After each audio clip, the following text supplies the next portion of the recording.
Bismillahirrahmanirrahim.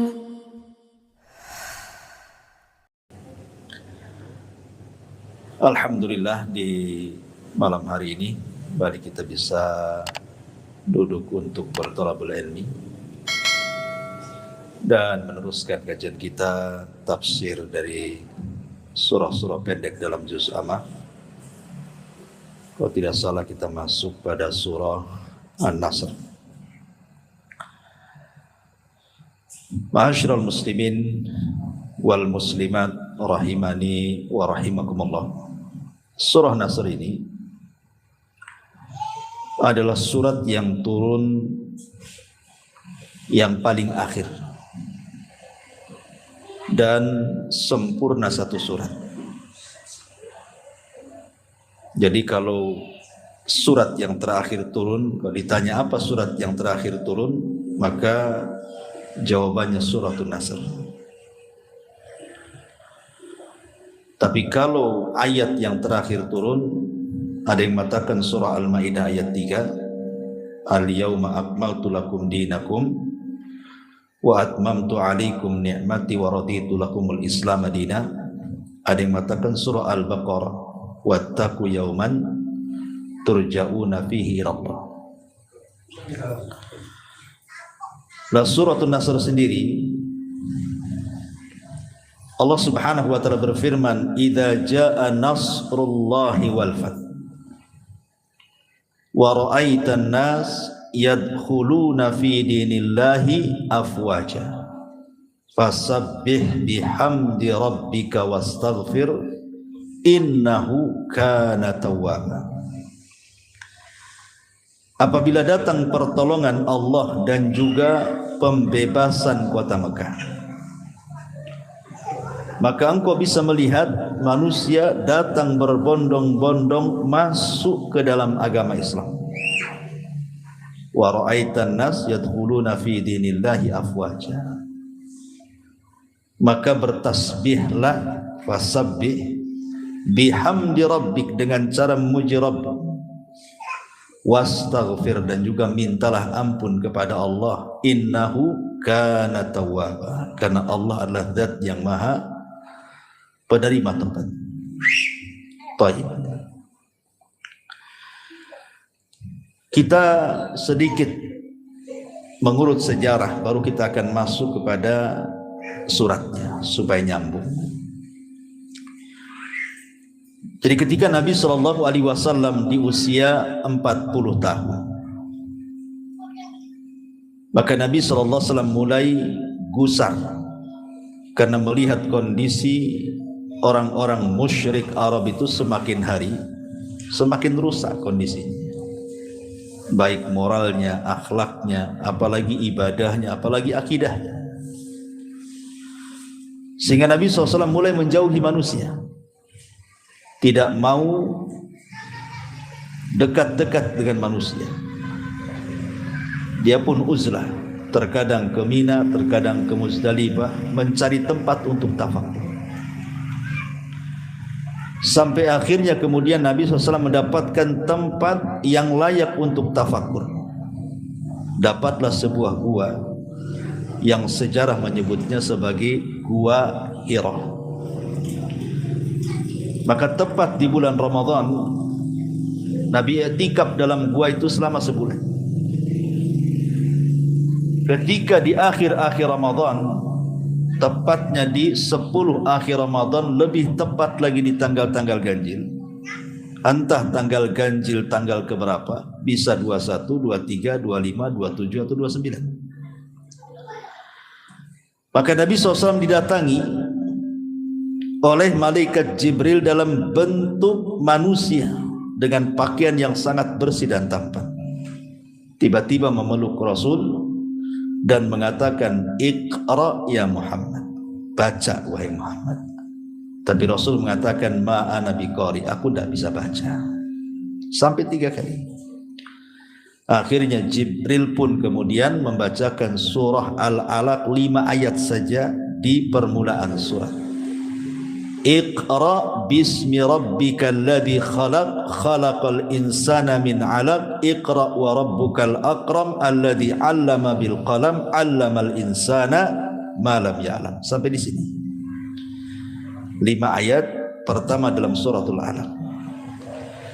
Dengan turunnya 5 ayat pertama dalam suratul Alaq berarti resmilah Rasul didaulat jadi nabi.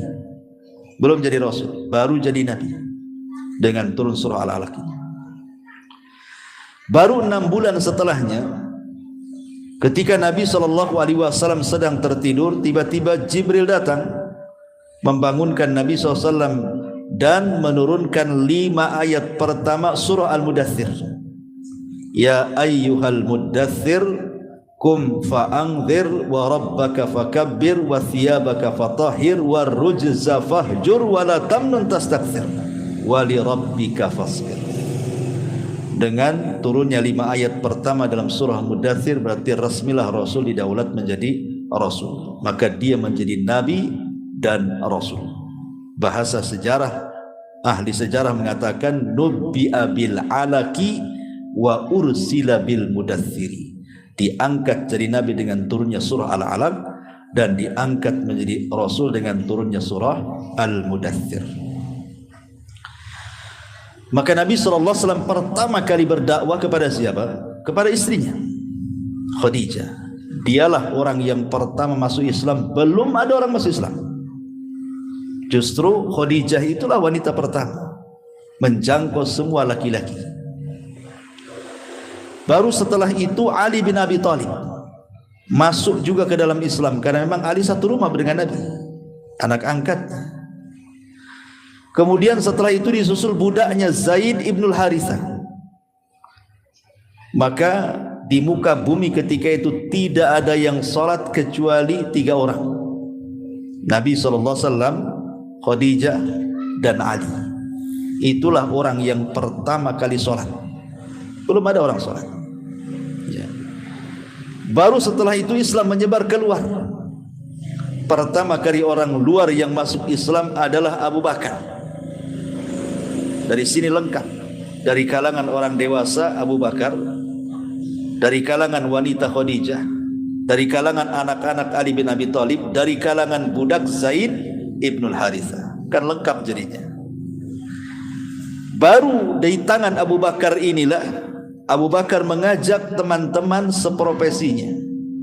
Masuklah Utsman ibn Affan. Setelah itu masuklah Abdurrahman ibn Auf ke dalam Islam. Masuklah Abu Ubaidah ibnul Jarrah. Masuklah Talha. Masuklah Zubair. Yang kemudian disebutkan dalam satu redaksi hadis sebagai 10 sahabat yang dijanjikan masuk surga. Karena mereka as-sabiqun al-awwalun, yang pertama-tama masuk Islam. Baru setelah itu menyeluruh kemana-mana. Satu persatu kemudian tertarik masuk Islam, terutama dari kalangan budak. Abu Bakar Siddiq memerdekakan mereka karena keislaman mereka dari Zunairahnya. Kemudian dari Abdullah ibn Uraikidnya. Kemudian bukan Abdullah ibn Uraikidnya, Bilal ibn Rabah, Khabbab ibn Arad. Ya, banyak lagi dari kalangan budak juga masuk Islam. Tapi tidak pesat perkembangan Islam di awal dakwah. Kenapa? Karena tantangannya berat. Nabi SAW harus bermusuhan dengan orang-orang musyrik Arab yang dipimpin oleh Fir'aunnya umat ini, Abu Jahal dan teman-temannya. Sehingga terhalanglah dakwah Nabi SAW dengan banyak rintangan dan halangan, tekanan, intimidasi, bahkan sampai pembunuhan, di mana keluarga Ammar ibn Yasir dibunuh oleh siapa? Abu Jahal. Pertama ibundanya Sumayyah dibunuh, ditusuk kemaluannya dengan tombak sampai mati, naudzubillah. Dan Sumayyah inilah wanita pertama mati syahid. Belum ada orang mati syahid, justru perempuan. Subhanallah ya, di sini kemuliaan perempuannya. Yang pertama kali masuk Islam perempuan Khadijah. Yang pertama kali mati syahid juga perempuan, Sumayyah ibunda Ammar. Disusul dengan suaminya juga ditusuk lambungnya dengan tombak sampai tembus ke punggungnya, mati juga Yasir ini. Belum lagi kemudian sahabat-sahabat yang lainnya. Khabbab ibn Arat setiap hari disundut dengan besi panas oleh majikannya supaya murtad, tapi tak murtad juga. Ketika kemudian tekanan-tekanan dakwah sudah tidak mungkin lagi Rasul berdakwah, akhirnya kemudian Nabi SAW pun setelah meninggalnya Khadijah, kemudian meninggalnya Abu Talib, tahunnya disebut Amul Hazni, maka Nabi SAW mulai mencari daerah baru. Rasul pun ke Taif, tapi orang-orang Taif justru mengusir Nabi juga. Orang Mekah menolak dakwah, orang Taif juga menolak dakwah. Dari sinilah kemudian ada syariat hijrah. Maka Nabi SAW kemudian menyuruh para sahabatnya untuk hijrah semuanya bagi orang yang punya kemampuan, kecuali orang-orang yang tidak punya kemampuan karena lemah. Maka sebagian besar sahabat hijrah ke kota Madinah, termasuk yang hijrah ke Habasyah pun suruh pulang dan bergabung ke kota Madinah. Di Madinah inilah maka kekuatan Nabi SAW semakin hari semakin bertambah. Tapi masalahnya Rasul dihadapkan dengan musuh baru, orang-orang Yahudi. Kalau di Mekah kan orang-orang musyrik, di Madinah pula musuhnya tambah orang-orang Yahudi. Sementara orang-orang musyrik Arab masih tetap saja walaupun Rasul sudah di Madinah. Tetapi dengan izin Allah Subhanahu wa taala, Islam dengan mudah tersebar di kota Madinah. Kenapa? Karena penduduk Madinah itu hatinya lebih lembut dibandingkan penduduk Mekah. Tentu ada sejarahnya, karena penduduk Madinah itu mereka bukan asli Madinah, tapi mereka para perantau dari Yaman. Dua kabilah besar, Khazraj dan Aus itu kan kakek buyut mereka dari Yaman.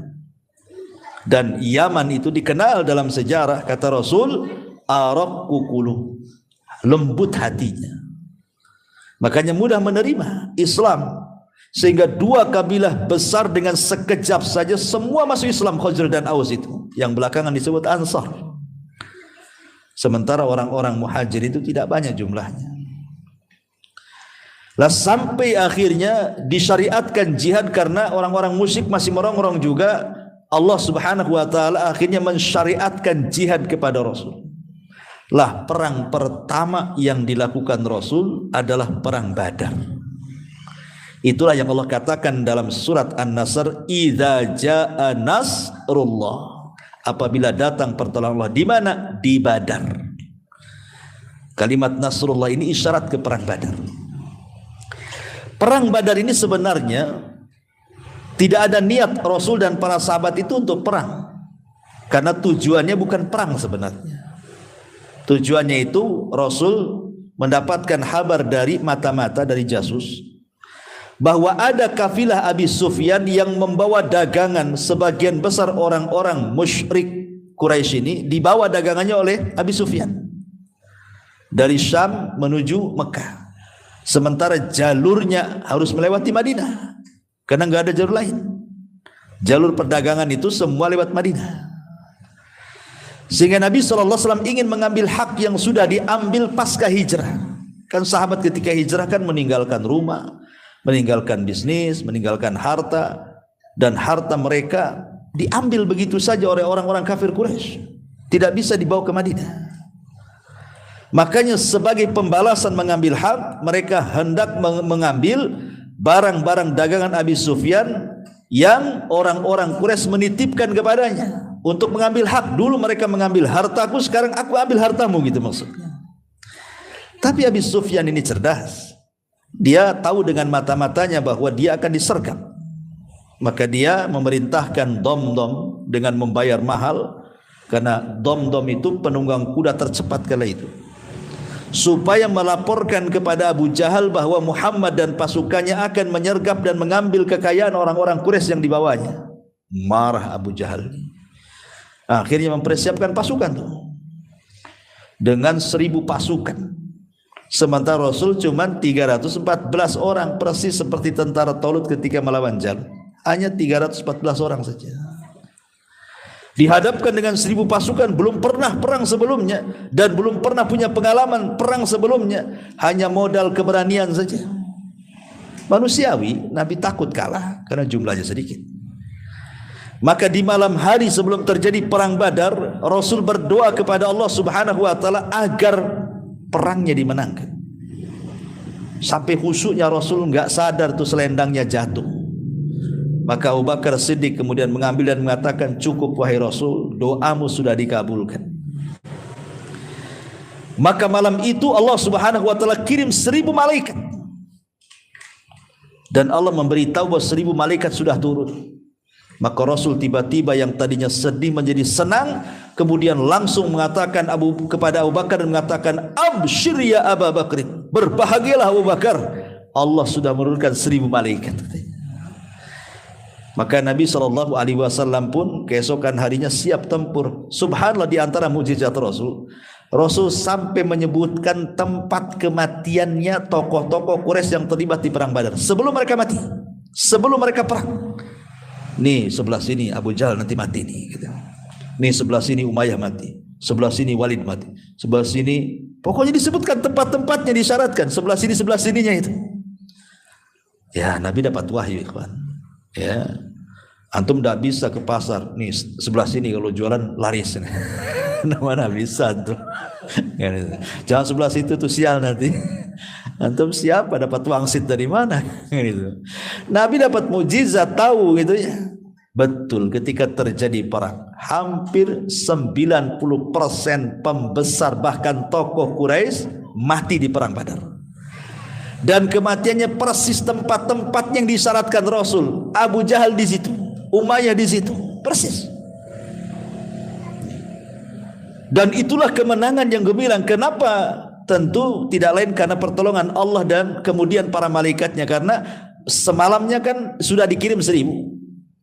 Saat perang kemudian ditambah lagi menjadi 3000. Ketika berkecamuk perang ditambah lagi jadi 5000. Dipimpin langsung oleh Jibril menunggang kuda namanya Haizum. Kudanya Jibril itu.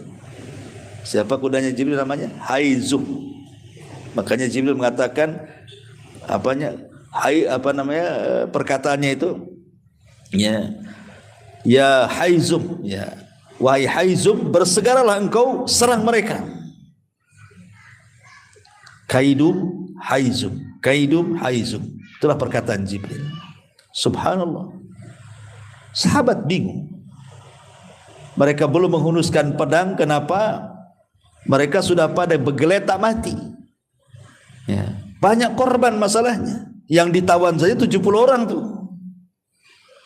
Subhanallah, kemenangan yang gemilang luar biasa yang mengokohkan posisi Nabi di kota Madinah sehingga tidak diremehkan lagi orang Yahudi masalahnya.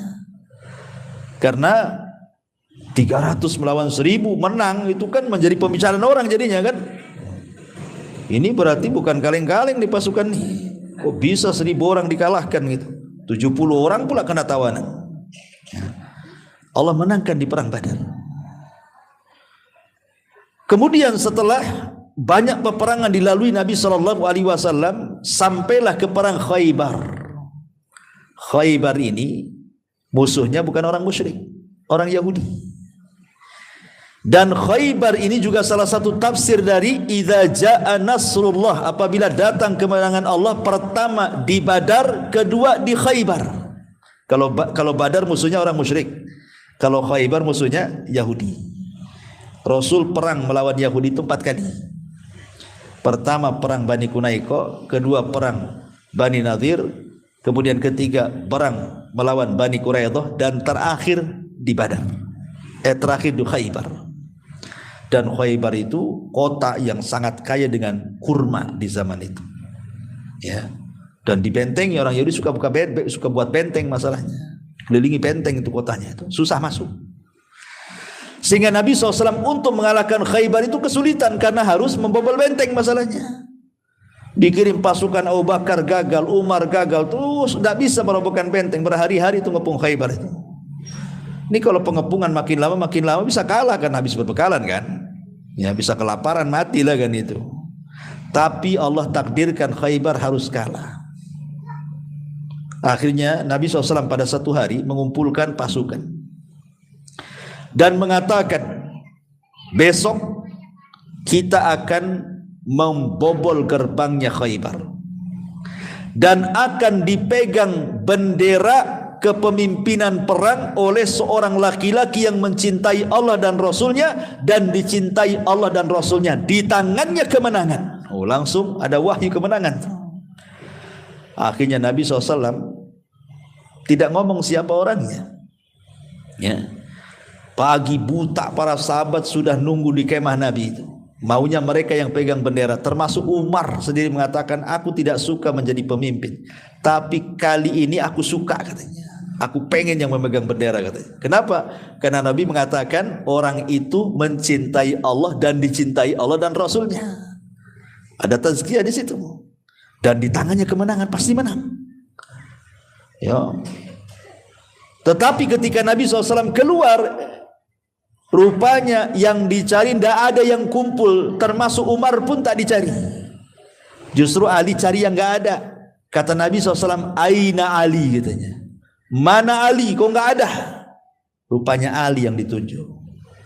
Kemudian dikatakan, ya Rasul, Ali lagi sakit matanya. Maklumlah di padang pasir banyak debu, mungkin masuk debu ke matanya, kelilipan, sakit mata gitu kan. Matanya lagi sakit parah wahai Rasul.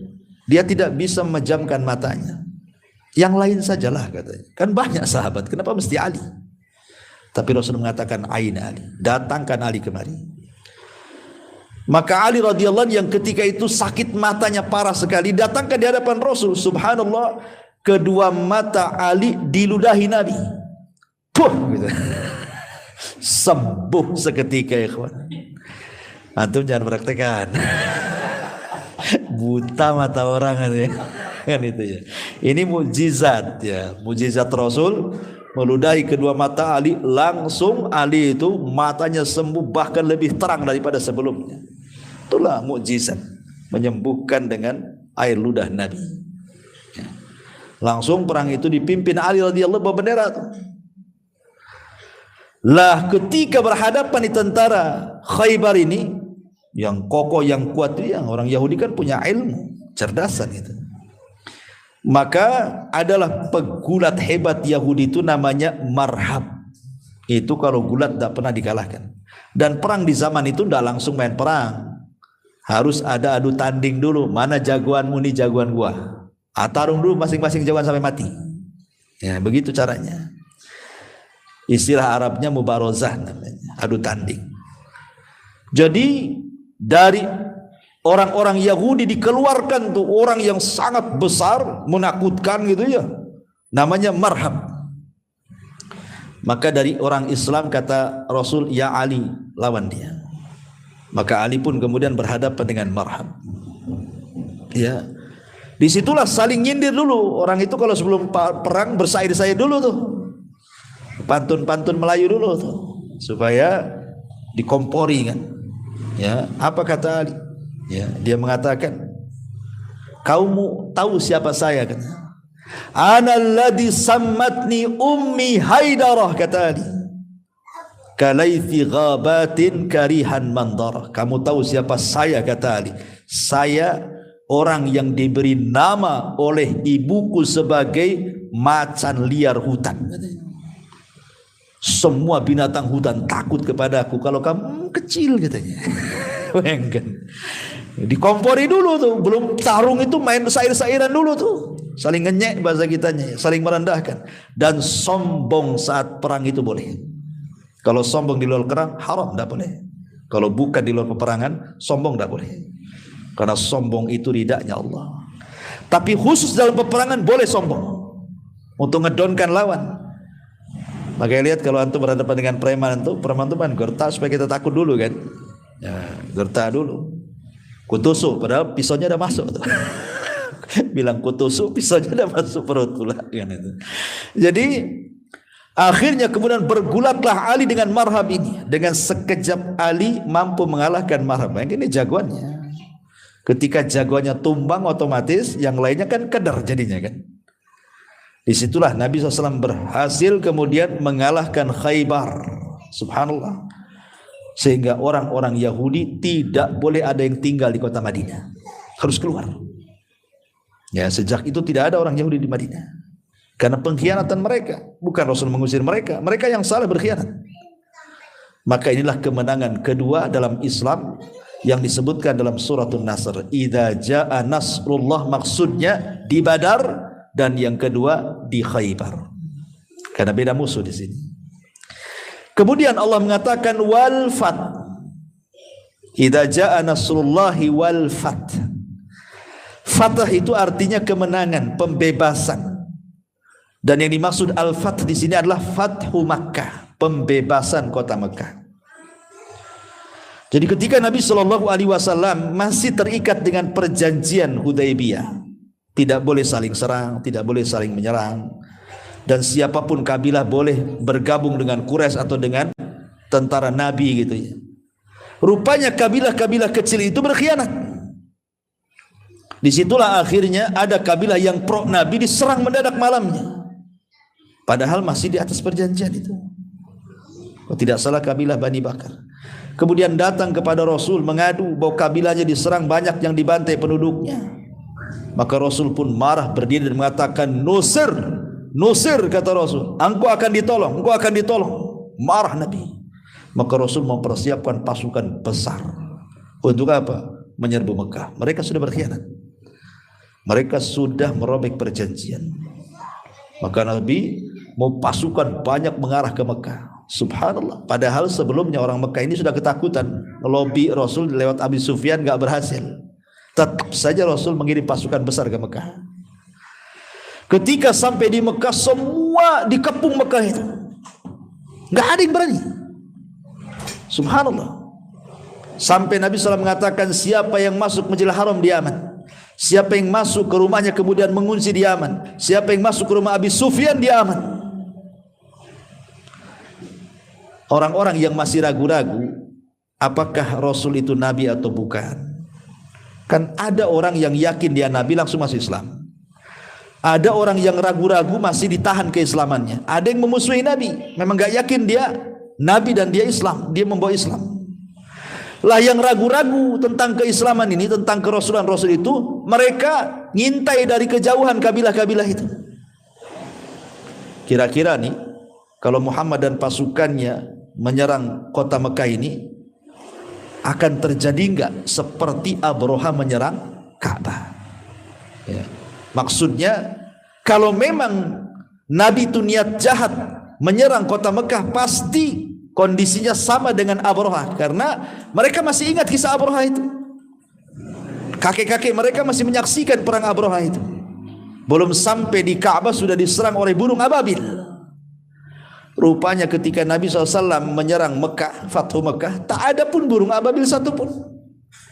Akhirnya kabilah-kabilah yang masih ragu-ragu mulailah mereka yakin bahwa dia Nabi. Sebab kalau bukan Nabi pasti diserang ababil kan itu. Disitulah banyak yang masuk Islam. Memang ada orang-orang yang oleh Rasul disuruh dibunuh, tidak banyak, hanya beberapa orang bisa dihitung dengan jari. Tapi sebagian besar penduduk Mekah itu dimaafkan Nabi. Pada Rasul memandang loh, ketika memandang orang-orang Mekah dikumpulkan itu, dia lihat orang ini pernah nyakiti saya, orang ini pernah menghina saya, orang ini pernah menyakiti sahabat saya, orang ini pernah membunuh sahabat saya. Rasul tahu ya orang-orang itu. Tapi dengan kebesaran jiwa Rasul, Rasul tidak membalas dendam. Tapi Rasul mengatakan, idhabu fa antumut tulaqa, pergi kalian sudah kumaafkan katanya.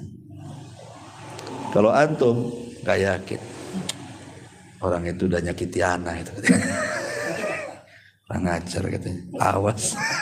Itu kalau kita kan itu ya, pokoknya nengok wajah nyakiti kita aja udah terbakar kita, awas saja katanya kan. Ya, jadi itulah bagaimana watak Rasul, sifat Nabi SAW. Terkadang satu pelajaran bagi kita bagaimana Nabi itu tidak mau membalas orang yang menyakitinya, karena tujuan dia bukan melayani orang yang menyakitinya, tujuan dia itu merangkul supaya orang-orang itu masuk ke agamanya. Ada tujuan besar daripada melayani orang yang menyakiti dia. Sebab kalau hanya melayani orang-orang yang menghina dia, yang mengatakan dia tukang sihir, mengatakan dia gila, mengatakan perangkai syair macam-macam, habis energinya hanya untuk melayani orang itu, kapan dakwahnya? Jadi Rasul tidak melayani orang-orang menghina dia, karena dia punya tujuan inti untuk mendakwahkan Islam ke seantero dunia. Ya. Ma'asyiral muslimin yang dimuliakan Allah Azza wa Jalla.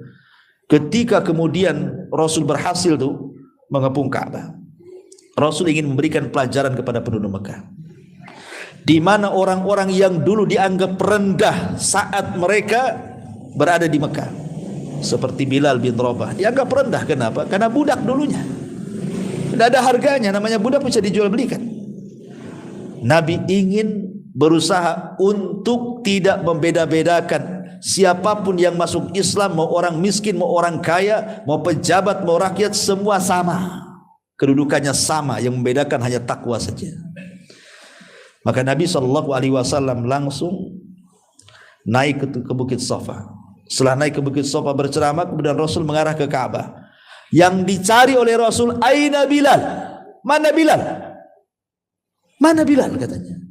Tiba-tiba Bilal dari kerumunan orang mengatakan, saya di sini wahai Rasul, di sini. Ya, naik kok ke Ka'bah. Ka'bah tinggi, cemana naiknya kalau ada tangga? Yalah. Akhirnya Rasul mengatakan kepada Abu Bakar dan Umar, tolong naikkan Bilal ke atas. Abu Bakar lebih pendek dibandingkan Umar. Umar kan tinggi. Jadi kalau Umar tuh jalan, Rasul sepinggang dia. Umar tuh. Jadi kalau jalan tuh Rasul sepinggang dia. Dan dia kalau naik kuda, kudanya kekecilan karena kakinya nyangsar di bumi. Coba ya kan. Ya. Itu kuda yang tinggi, macam mana kuda poni pula. Nggak bisa ditunggangi Umar. Umar tinggi.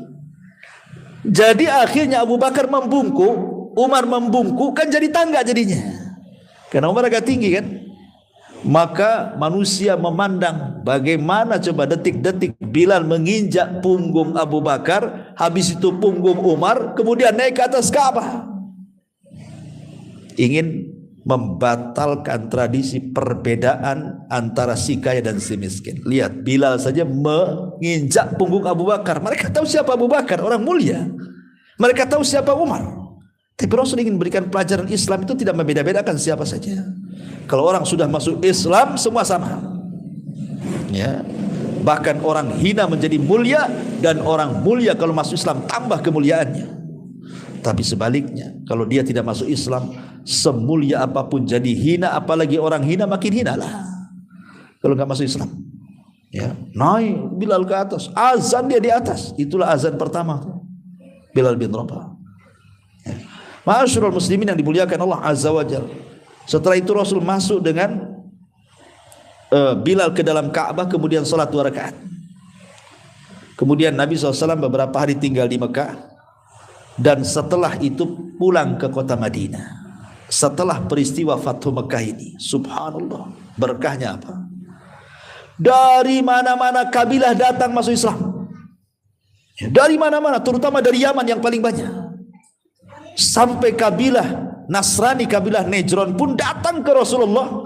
Walaupun mereka harus berdebat dulu untuk masuk Islam, tapi belakangan satu Nejron masuk Islam. Lah, tahun itulah disebut tahun Wufud namanya. Ini hikmah setelah terjadi Fathu Mekah. Aku dari mana-mana datang masuk Islam, coba. Ya, karena Rasulullah SAW ketika pertengahan perjanjian Hudaybiyah antara Fathu Mekah kan sudah menyurati itu raja-raja tuh. Dia surati raja Romawi suruh masuk Islam, dia surati raja Persia suruh masuk Islam, dia raja Mesir Muqawqis suruh masuk Islam, Najasyi Ethiopia suruh masuk Islam, kan itu. Ada yang dirobek suratnya seperti Kisra, ya, orang-orangnya Persia. Raja Persia kan merasa Tuhan dia. Ketika dapat surat dari Nabi, marah, dirobek dia. Makanya Rasul mengatakan, sebagaimana dia sudah merobek suratku, semoga Allah robek kerajaannya. Maka dengan doa Nabi, ketika Persia tumbang di zaman Umar, sampai hari ini tidak ada Persia lagi, karena sudah merobek. Tapi kalau Romawi masih ada sampai hari ini. Kenapa? Karena menghargai surat Nabi, disimpan di tempat yang bagus, walaupun tidak masuk Islam. Ya. Adapun Mesir juga tidak mau masuk Islam, Muqawqis, tapi mengirim hadiah berupa 2 orang budak namanya Maria Kiptia dan Sirin. Maria Kiptia digauli Nabi, punya anak Ibrahim, dan Sirin diberikan kepada juru syairnya Rasul Hasan ibn Thabit dan seorang tabib untuk merawat Nabi. Tapi tabibnya disuruh balik lagi. Apa kata Rasul? Ngapain kirim dokter ke sini? Kami kaum yang terbiasa lapar, kami makan sebelum kenyang. Kami, iyalah betul, makan sebelum kenyang. Ya. Kami tidak makan sampai kami lapar dan kami berhenti sebelum kenyang, kata Rasul. Kami tidak akan makan sebelum lapar, tapi kami kalau sudah makan akan berhenti sebelum kenyang. Kalau kita kan makan, ya lapar mau tidak lapar kan, kan itu. Dan tidak akan berhenti kalau nggak kenyang sekali. Yang gitu, makanya buncit-buncit kan itu ya. Masyaallah muslimin yang dimuliakan, itulah terbiasa lapar, karena lapar itu obat kan. Makanya orang puasa kan sehat. Ya, jadi suruh pulang. Nggak usah lagi kau jadi dokter, kata Nabi. Walaupun ada yang mengatakan riwayat ini lemah gitu, tapi memang maknanya benar. Ya, orang kalau makan seperti makannya Rasulullah SAW itu sehat badannya. Nabi itu pagi makan kurma, ya 7 butir. Ya, kemudian siang baru makan benar gitu ya. Baru makannya itu sebelum maghrib. Dia tidak makan malam, makannya sebelum maghrib kecuali puasa. Baru dia makan setelah maghrib. Tapi tidak pernah makan malam. Kalau kita kan diagendakan kuliner malam. Sudah di peta tuh warung ini, warung itu, tahu kita ya. Sana pesen lele, ini belum nih rawon nih. Ada warung baru nih nampaknya nih. Rame. Mana yang rame, udah penasaran kita. Ya, pas makan gak enak, gak bisa diulang katanya. Gitu. Ya. Ma'asyiral muslimin yang dimuliakan Allah Azza wa Jalla. Intinya bahwa setelah Fathu Mekah ini luar biasa, dari mana-mana masuk Islam. Itulah firman Allah Azza wa Jal, wa ra'aitan nas yadkhuluna fi dinillahi afwaja. Kau lihat bagaimana manusia dari mana-mana berduyun-duyun masuk ke dalam Islam. Luar biasa. Ya. Kemudian Allah tutup ayatnya, fasabbih bihamdi rabbi. Bertasbihlah dengan memuji Rabbmu, wastaghfirhu, dan mintalah ampun kepada Allah, innahu kana tawwaba, karena dia zat yang maha pengampun lagi maha pengasih. Makanya di ujung usia-usia Rasul ketika tua, maka Rasul SAW karena sudah diberikan kemenangan, Mekah dan Madinah sudah dikuasai, dari mana-mana datang masuk Islam, sudah tidak ada musuh lagi, yang ada kedamaian. Makanya Rasul terbiasa mengganti bacaan ruku dan sujudnya dengan subhanakallahumma wa bihamdika Allahumma firli. Itulah yang dibaca Rasul. Ya, karena sudah mendapatkan kemenangan. Subhanakallah bihamdika Allahumma firli, baik dalam sujud ataupun dalam rukunya. Surah An-Nasr ini pertama ada khabar, ya. Diawali dengan khabar, idza jaa nasrullahi wal fath. Apabila datang kemenangan Allah. Ya. Kemudian di situ ada doa, di mana Nabi SAW, di mana Allah mengatakan idza jaa nasrullahi wal fath, ada amr, bukan khobar, kemudian amr, perintah, fasabbih bihamdi rabbika wastaghfir. Jadi satu hari di zaman Amirul Mukminin Umar bin Khattab radhiyallahu anhu, Umar itu hendak rapat para menteri. Memang para pejabat Umar itu mau rapat, khusus para pejabat saja. Ya, kibarus sahabat, tentunya sahabat-sahabat kibar. Jadi tiba-tiba Umar memasukkan anak muda, anak kecil, anak muda, namanya Abdullah ibn Abbas radhiyallahu anhu. Sementara yang hadir rapat itu kibarus sahabat, sahabat-sahabat senior yang sudah tua-tua, ya, para pejuang Islam, bahasa kitanya veteran-veteran Badar gitu ya, udah tua-tua. Tiba-tiba Umar bawa anak kecil masuk rapat, namanya Abdullah bin Abbas radhiyallahu anhu, masih kecil anak itu. Abdurrahman bin Auf marah, ya Amirul Mukminin, ngapain kau bawa anak-anak kecil itu? Kalau kau membolehkan bawa anak kecil di bawah rapat, anak-anak kami seusia dia juga, kami pun bisa bawa. Libatkan juga loh anak-anak kami. Kata Umar, beda anak kalian dengan yang ini, katanya. Ya, anak ini anak spesial, katanya. Kalau tidak percaya anak ini anak spesial, saya akan bertanya kepada kalian, katanya, tentang makna idza jaa nasrullahi wal fath wa ra'aitan nas yadkhuluna fi dinillahi afwaja fasabbih bihamdi rabbika wastaghfir innahu kana tawwab. Coba tafsirkan oleh kalian, apa maksudnya tuh? Maka para sahabat mereka kan mentafsirkan zahirnya ayat, letterlek bahasa kitanya. Oh, itu ayat itu maksudnya begini, wahai Amirul Mukminin, apabila datang kemenangan dalam peperangan, ya kan, maka sebagai syukurnya kita harus bertasbih dan istighfar. Ya, jadi kalau kita perang kemudian kita menang, maka sebagai rasa syukurnya kita harus bertasbih dan juga beristighfar. Kemudian Umar radhiyallahu an melirik kepada Ibnu Abbas, kalau menurutmu apa? Ya. Maka Abdullah ibn Abbas anak kecil ini mengatakan, kalau menurutku wahai Amirul Mukminin, ayat ini adalah na'yun Nabi sallallahu alaihi wasallam, telah dekatnya wafatnya Nabi gitu. Telah dekatnya wafatnya Nabi. Kok kamu tahu, kata Umar? Apa hujahmu, apa dalilmu? Maka Abdullah ibn Abbas mengatakan, ya, karena pertama Allah memberikan kemenangan. Yang kedua, Allah memberikan anugerah semua orang datang masuk Islam. Ya. Lalu tugas Nabi apa lagi? Sudah menang perang, manusia sudah masuk Islam semuanya. Apa tugas Nabi? Berarti kan sudah selesai tugas Nabi. Kalau sudah selesai berarti sudah dekat ajalnya. Maka Umar mengatakan, sodaqta, kau benar.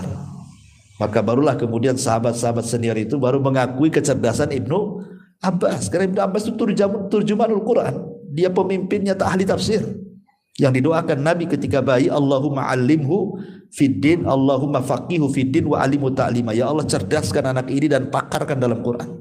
Itu doa Nabi. Jadi An-Nasr ini bicara soal na'yun Nabi, telah dekatnya wafatnya Nabi. Karena peristiwanya setelah perang Badar, kemudian Khaybar, kemudian Fathu Mekah, kemudian Amul Wufud dari mana-mana datang. Ketika itu kan Rasul melakukan Hajjatul Wada di tahun ke-10-nya. Pulang dari haji wada itulah tidak lama setelahnya, persis di tanggal 12 hari Senin bulan Rabiul Awal tahun 11 Hijriah Rasul wafat. Jadi dari jarak turunnya ayat ini dengan wafatnya Rasul itu sudah dekat. Ya. Itulah diantara tafsir singkat dari Suratul Nasr. Kalau dibentangkan ya lama ya, bisa sampai jam 10. Kita ambil poin-poin pentingnya saja. Tapi sebelum saya tutup, kalau ada yang mau bertanya silakan. Ya. Ya, kayaknya kalau perdana enaknya nggak usah ada pertanyaan ya. Langsung pulang aja lah kita. Taib, sampai di sini kita tutup dengan doa kafatul majlis. Subhanallah bihamdika asyhadu an la ilaha illa anta astaghfiruka wa atubu ilaik. Allahu ta'ala. Assalamualaikum warahmatullahi wabarakatuh.